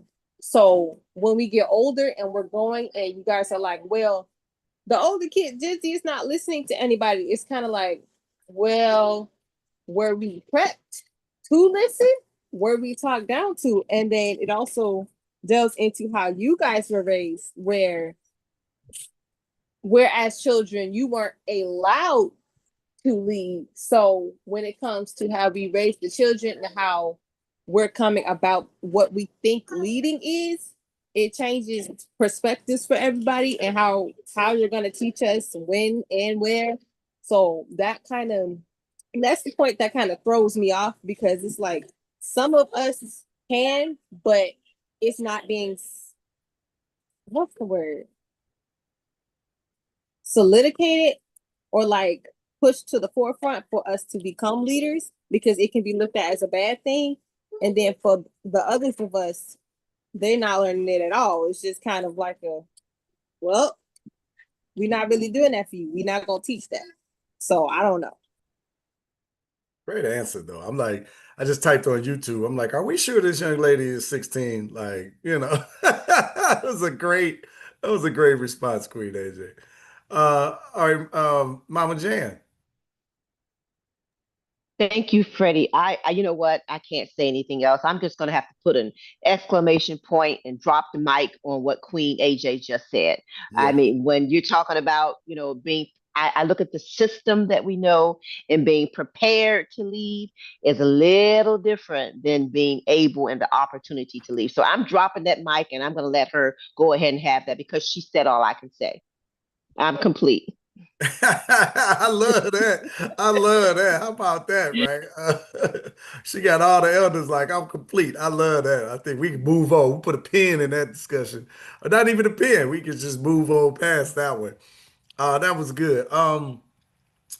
What cultural practices or values do we need to pass on more intentionally? So if we're talking about this next generation and growing this next generation and working with them and molding them, like what cultural practices do we, I mean, I know that's a tough question. Like that's kind of out of the blue for you to start to think about, but Sister Gwen like kind of rocked me doing the Fourth of July thing, right? Like we was talking about, we always just talking, right? We were talking about always talking, right? So what are some things that we can do to intentionally change things, right? Culturally though, like because as we all know that our culture is powerful, literally we all this is why I love black folks. We joke about everything, but I mean we've been through hell, so you kind of got to joke, right? But we literally on the verge of World War III, messing around with y'all president, and we out here with these fans. What if we learning the next line dance? We dancing, we enjoying ourselves, and I believe we can walk and chew gum at the same time. So I say that kind of facetiously, but um, intentionally, what are the things that we can do with this culture? That I saw a video, like a whole bunch of Asian women, I think they might have been Chinese or something, doing the fan dance, boots on the ground, right? And it's like our culture literally moves the world, right? Like how we move, they move. Um, Except for, we don't get the support from the world like that. But what if our culture was so intoxicating to our youth and it was in a good way, right? And it moved them to the next phase of leadership of life. So the question is, what cultural practices or values do we need to pass on more intentionally? And honestly, I wish I just had an answer, right? So we might just have to start some discussion and see if we can't come up with a nice little list, right? I think the culture of the Sankofa Club is amazing. Sister Gwen, what you've intentionally fostered there with the respect to your peers, right? We see the pharaohs, we see the queens, they're always supporting one another, they're deferring to each other. I think like that, what if that was like a cultural norm, not just in this little pocket of the community, but was a norm, throughout all of us, right? Like I was out recently and this person that was working like the gate, I was taking a flight, right? One of my bougie lounge experiences, y'all. Like Freddie loves a good airport lounge, y'all, if you don't know. But so I'm in there and I'm just being a nice person, right? I was just being respectful. And like this woman was like, thank you for being kind. And that just kind of blew me away, right? Because I was just being respectful, like, my parents taught me to be. But y'all know how some of these folks act out here in this world, right? All right. I was buying time to one of y'all come on and raise y'all hands. All right, we're gonna let y'all talk. I got Brother John up first. I'm gonna let you in. I'll finish that story maybe in a bit, right? But Brother John, what do Okay. you Hey, how's everybody? hey, brother? It's been a while since I've been on. I didn't want to Uh, say nothing. Grandma was gone. She was like, look who showed up. well, it's a lot going on out here, man. I'm trying to be a part of everything, and you I'm know what I'm messing saying. with you, brother. I'm messing with I know, I know, I know.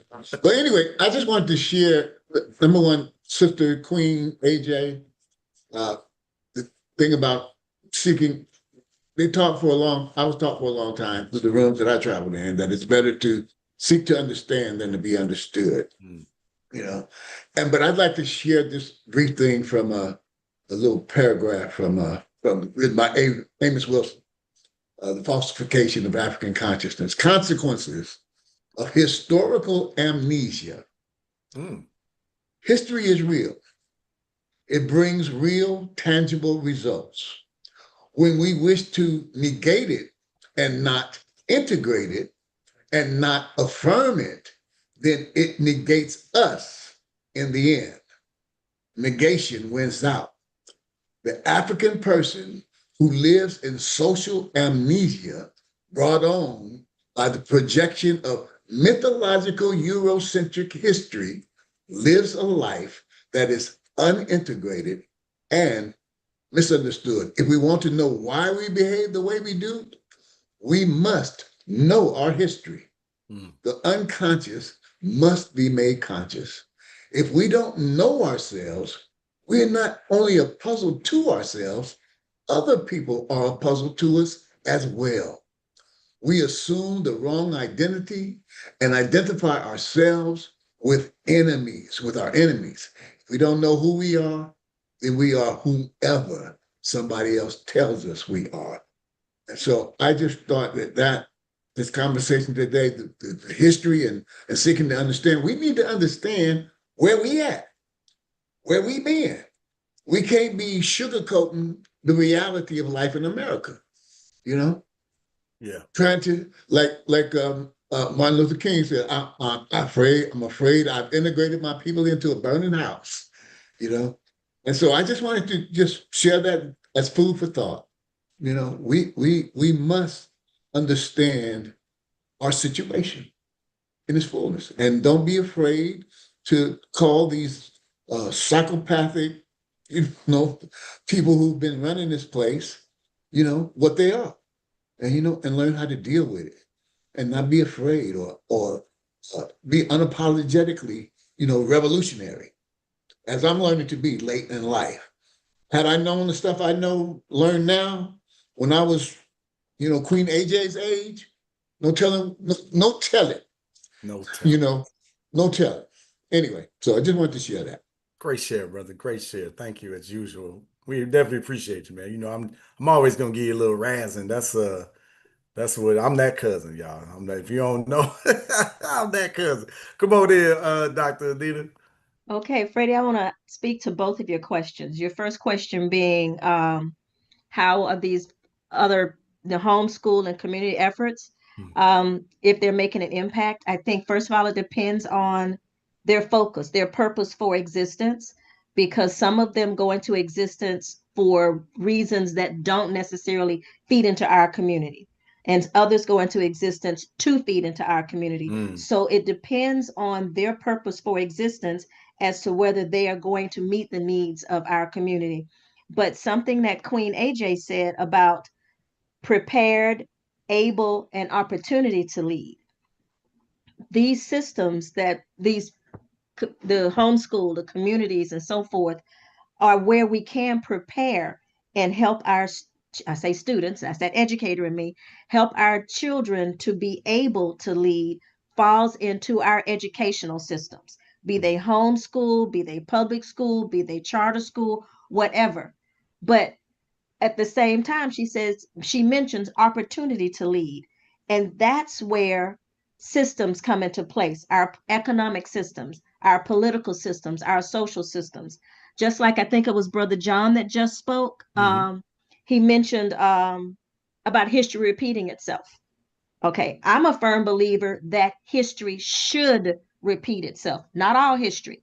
Let's think about our economic past, Black Wall Street, and things like that. We need to repeat that history now.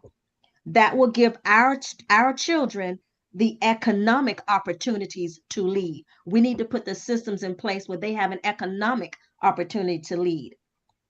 Other aspects of our history that we need to repeat would be the massive number of African American men who were a part of their legislatures and senates and so forth at the end of Reconstruction. Let's not forget, we had politicians back then. Now, granted, right after Reconstruction, the bottom fell out the boat, but that's a history that we can repeat by giving our students, our children, an opportunity to lead politically, putting those systems back in place for them. So economically, Black Wall Street, bring it back. Politically, Reconstruction legislatures and senators, bring them back. And then our social systems. That goes into your next question. It says, what cultural practices or values do we need? We need to go back to that village mindset. And move and step away from this individualism that capitalism has put in our in our mindset that each one reach one, and I'm only as strong as our weakest link. Where in our community do we need to shore up the most? Who do we need to reach back and pull up, not push down like the quote unquote crabs in a barrel that they historically called us? I got mine, you get yours. No, we need to go back to the village mindset. What can you do? It's like as you're going up, reaching back and pulling somebody up with you. So, like Queen AJ was saying, prepared and able to lead, that's where we educate them. But in terms of having the opportunity to lead, we need to start putting systems in place to give our young people the opportunities to lead economically, politically, and socially. So, that's my 2 cents worth. Yeah, that was more than 2 cents. Doctor slammed down $2. These last $2. Oh, okay, all right, my bad, y'all. I can't help myself, y'all. Y'all know how it go. All right, we're gonna close out with Queen AJ, Shantae, and Sheila. Y'all, as y'all know, unfortunately I got I got a hard stop, but well said, Dr. Anita, for sure. And Sister Gwen, I was like listening to Dr. Anita and Dr. Anita, I was anyway, I'm gonna just say it because I was just literally had the thought. I was like, man, it would be great to like maybe have some special sessions, right? Where we bring some elders in to communicate with the Sankofa Club, right? With the nation and She, kind of let them. she's already been there. Oh, Mother Let's everybody's ahead of me, man. Dr. Anita. I don't know if Mother Zonda's on here. They come, and so yeah, we've become intergenerational. So Hey, yes. Gwen and Tamiko are just way ahead of me. All right, look at me taking credit for an idea that's already happened, right? I guess I'm that guy now. And Mother Les has been with us since 2020. That's why I said I didn't know when she talked about what she did. I didn't know because we've been together 5 years. So yes. And I'm getting more adults, and so it is becoming intergenerational, and the Yeah. young people do hear the elders, and the elders hear the young people. I So love that. Then yeah. All right. Well, let me get plugged back in. Let me show up. Let me show up and find out what's going on before I have these new ideas. Right. I got something new right, for y'all. yeah. All right. Let's go with Mother Let. You can come on in. Then I'll go with Mother Shantae, and then we'll end with the Queen. Okay. I was just going to say, it is encouraging, but what our job needs to be is to make it so that more people are aware of what we're already doing, because it's just like, a lot of the world didn't realize that a Black man could really love a Black woman and be loving towards her until Michelle and Barack Obama. Mm-hmm. But clearly they were doing it all along. We just didn't see it. We didn't hear about it. And so we have pockets of brilliance everywhere. We just have to call it out more. And then those of us who, some we seem to be waiting for a magical key to turn, and then everything is going to illuminate. It's not going to happen like that. We're going to have to crawl inch by inch by inch to get what we want. And we're going to have to fight every one of those inches. We don't have the right to be tired when it comes to our children. Wow. And when I can be like frustrated and doing a whole bunch of things, but when I come and spend time with these children on Wednesdays and Friday nights, I'm reinvigorated. I know I can't give up. And so we need to spend more time with these children so that we understand what their gifts are, because all of them have a gift. And it's our responsibility to call those gifts out. And I don't even care what other people think about what we feel are gifts. We have to call out our own gifts. Yes. We don't have a right to be tired. We don't have a right to be angry. We don't have a right to be disappointed with these children.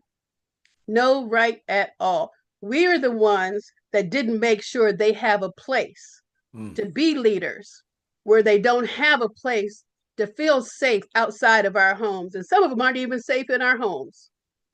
So we don't have a right to step aside, to give up, to look down. We have to fight until there's no more fight left in us. And we have to make sure that we put that seed of fight in somebody else. I love it. I love it. Thank you, Mama Let. Yeah, Queen gave you a round of applause out there. They definitely loving it in the comments. Are we going with Mother Shantae? All right, let's bring you in, young lady. Hello, everyone. Thank you for young people for sharing your intellect with us. That was very just remarkable. But in regards to what we can do culturally, I feel like we've somewhat lost gathering together as a family. I don't mean like family reunions, but it seems oftentimes when we get together, I'm at least speaking for my family and other people that I talk to, it tends to be for funerals and celebratory occasions more often than just so.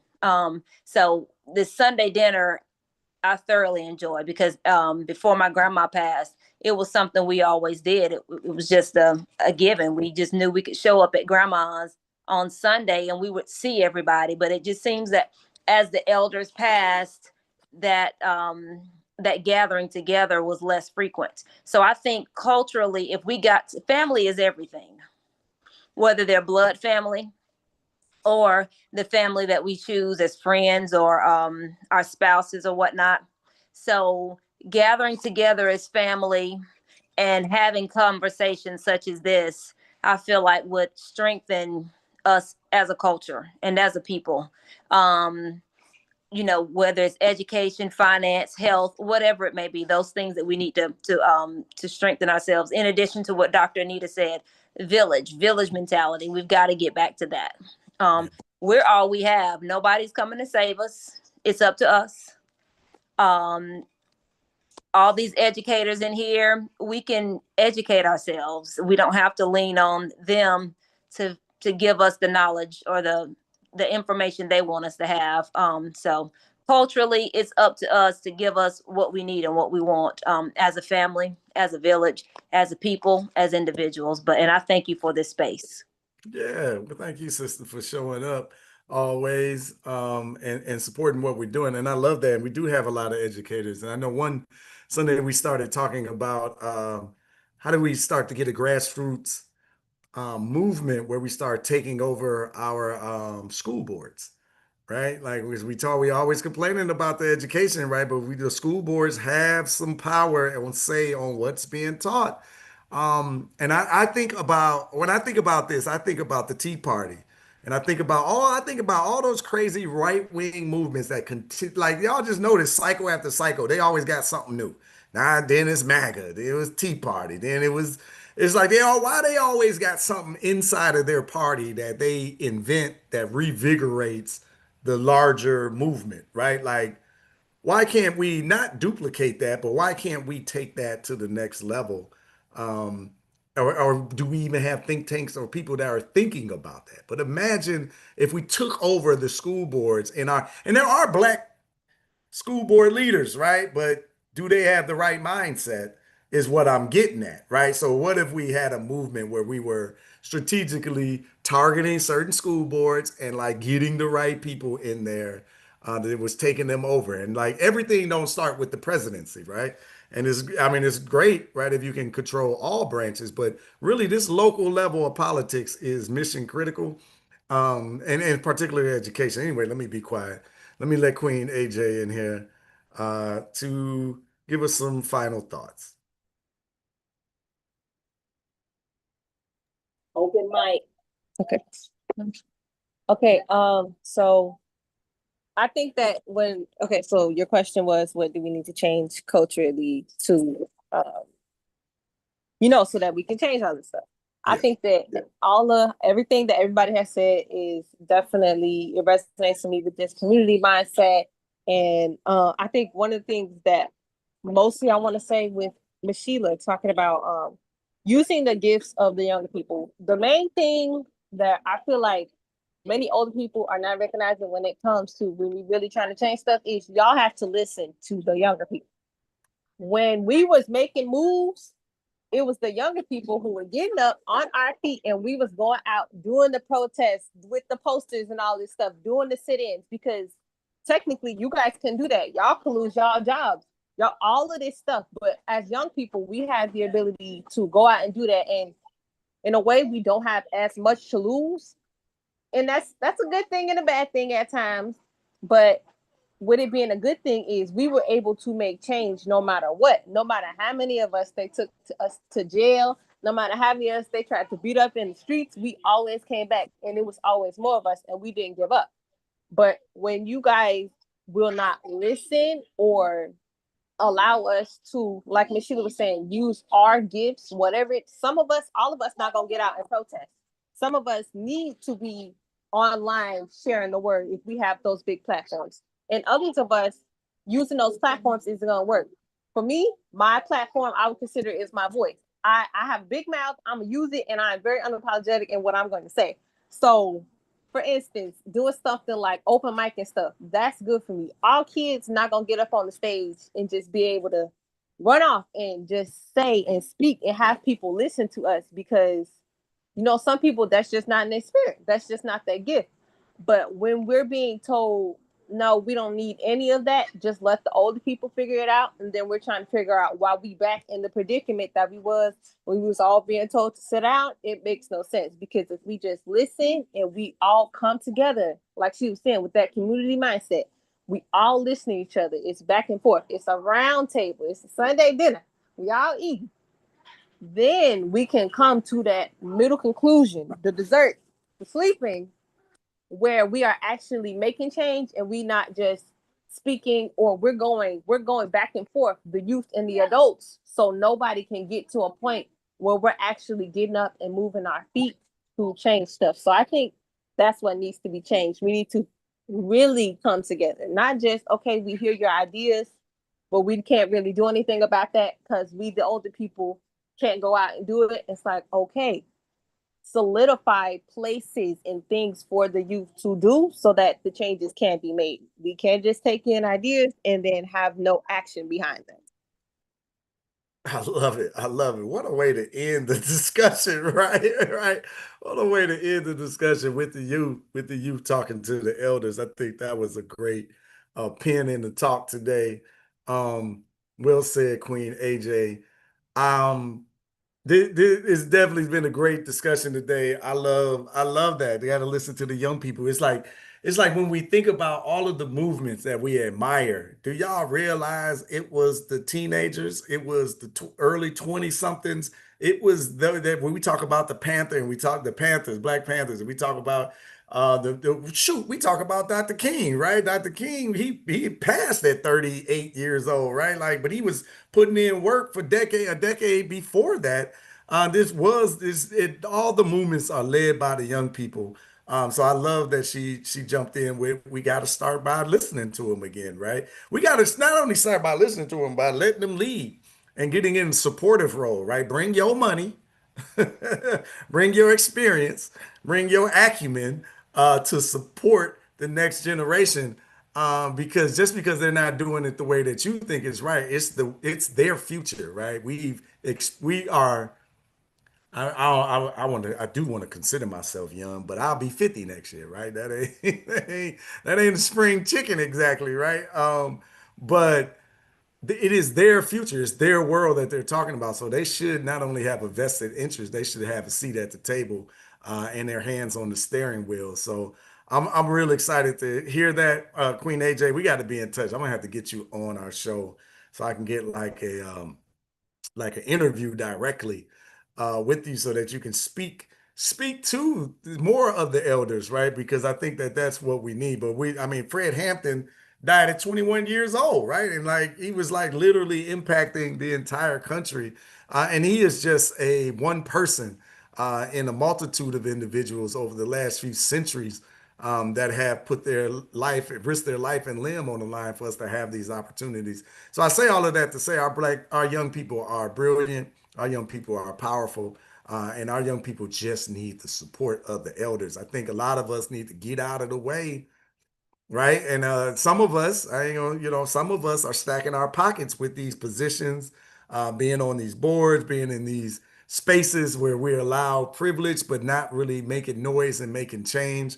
And the next generation is sick and tired of being sick and tired, right? And they ain't even old enough to be sick and tired, but they don't like it. They got them phones and they done learned enough, but they're growing, and I think they deserve more credit than we give. So I appreciate the second Sundays, y'all. So if you're new to Sunday dinner, every second Sunday is an intergenerational conversation where the young people do their presentation, and then we host. They do their presentations, and then we host our questions. We host our conversations afterwards. And typically on Sunday dinner, we go longer than this, but I just have something that I need to do. So Grandma is telling y'all, listen, y'all ain't gotta go home.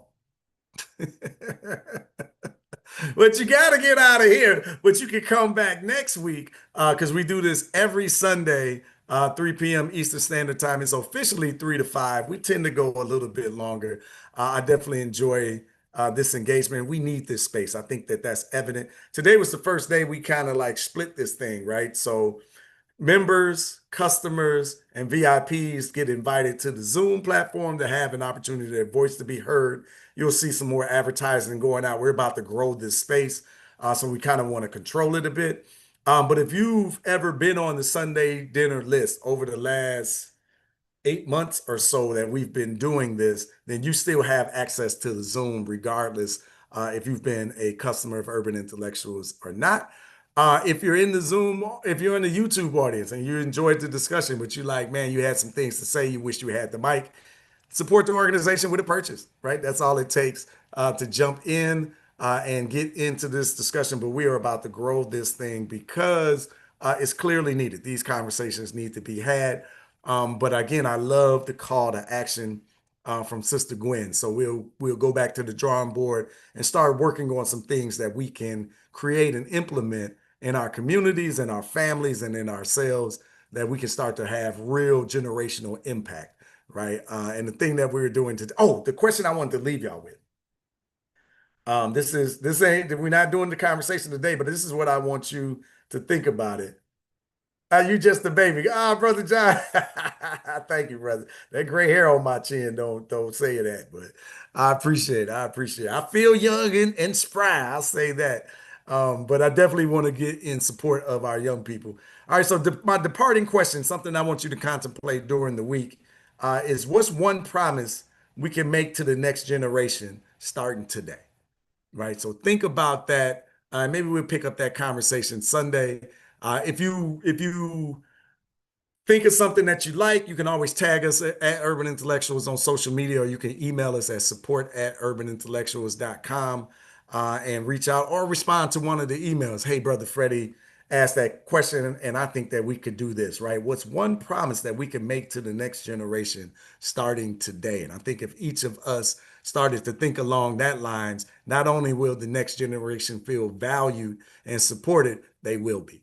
Right. So, all right. That's the message from Sunday Dinner here today. I appreciate all of y'all being here. Thank you for supporting this platform. Thank y'all for being here. The conversation is definitely different in this room, but the conversation is special because you're here. Hopefully you get your plate on the way out. Now, if you ain't bring nothing to Sunday dinner, Grandma said she gonna forgive you. It'll be okay, but get your plate on the way out. She got some extra pieces of sweet potato pie in the back. She told me to let y'all know. So take that, but don't be taking no plate to them cousins that didn't show up. Now, if you ain't here, you don't eat.